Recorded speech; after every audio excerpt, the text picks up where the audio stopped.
Hello မင်္ဂလာပါဒီနေ့ကတော့ N5 grammar အခန်း2ပဲဖြစ်ပါတယ်ဒီမှာကဒီခန်းမှာကတို့တွေနေရာပြပုတ်ကလေးတွေကိုသင်ရမယ်ပေါ့နော်ခိုရီဆိုရီအာရီတို့တွေကိုနဲ့နေရင်ခိုရီသူများနဲ့နေရင်ဆိုရီနှစ်ယောက်စလုံးနဲ့ဝင်ရင်အာရီတို့တွေကတော့မေးခွန်းပေါ့နော်ဟုတ်ပြီ grammar note လေးကြည့်ကြည့်အောင်ခိုရီဆိုရီအာရီဝ noun that ဒီဟာဟိုကဟာဒီ noun ဖြစ်သည်အဲ့တော့ကြည့်မယ်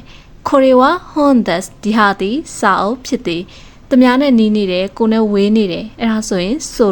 ရီဝ hondas ဟိုဟာဒီစာအုပ်ဖြစ်သည်အာရီဝ hondas နှစ်ယောက်စလုံးနဲ့အဝေးမှာရှိနေတယ်အာရီဝ hondas ဟိုဟာဒီစာအုပ်ဖြစ်သည်ကဲနောက်တစ်ခုကြည့်ကြအောင်ခုနိုနောင်ဆိုနိုနောင်အာနိုနောင်ဒူနိုနောင်ဝတရှိယနောက်မှာနောင်လေးတွေကပ်ပေးထားတယ်ဘာဖြစ်လို့လဲဆိုတော့ဆွနာရောင်ကခိုရီဆိုရီအာရီဆိုတာဒီ pronoun နာရဲ့အစားကိုသုံးပြီးတော့ဒီအရာဝတ္ထုရဲ့တည်နေရာကိုညွှန်ပြခြင်းတဲ့အခါမျိုးမှာသုံးတာဖြစ်တဲ့အတွက်ကြောင့်မို့လို့ခိုရီဝဆိုရီဝအာရီဝဆိုရသုံးတယ်ဒီဟာဒီဒီနာဟိုနောင်ဟိုးကနောင်အရာဝတ္ထုတစ်ခုရှိမယ်ကွာဒီစာအုပ်ဒီအိတ်ဟိုအိတ်ဟိုဘောပင်အဲ့လိုမျိုးဟာတွေရှိမယ်အဲ့တော့ तू ကခိုနိုးဆွနိုအာနိုးဒီနောင်နဲ့တွဲမှတ်တယ်အဲ့ကြောင့်မလို့ဝရရှိက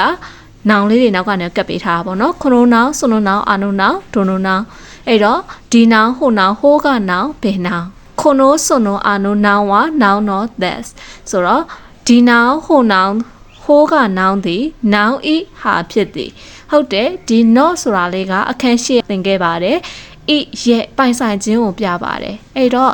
ဥပမာလေးကိုကြည့်ကြရအောင်ခိုနိုဟွန်ဝဝတရှိနောသက်ဒီစာအုပ်သည်ကျွန်တော်ဤဟာဖြစ်သည်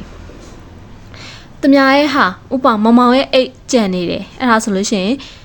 ခိုနိုဘန်ဝမမောင်ဆန်နောသက်ဒီအိတ်ကတော့မမောင်ဆန်ရဲ့အိတ်မမောင်ရဲ့အိတ်အဲ့လိုမျိုးပြောချင်တာပါကတော့ဒီ grammar pattern လေးကလေမသေးကြတာမသေးကွဲတာပေါ့နော်လိုဟာမျိုးမှသုံးတယ်ဥပကြတဲ့အရာမှာဒွိဟဆိုတာမရှိဘူးလေနော်ဒွိဟဖြစ်တဲ့အခါမျိုးမှာသုံးတာပါ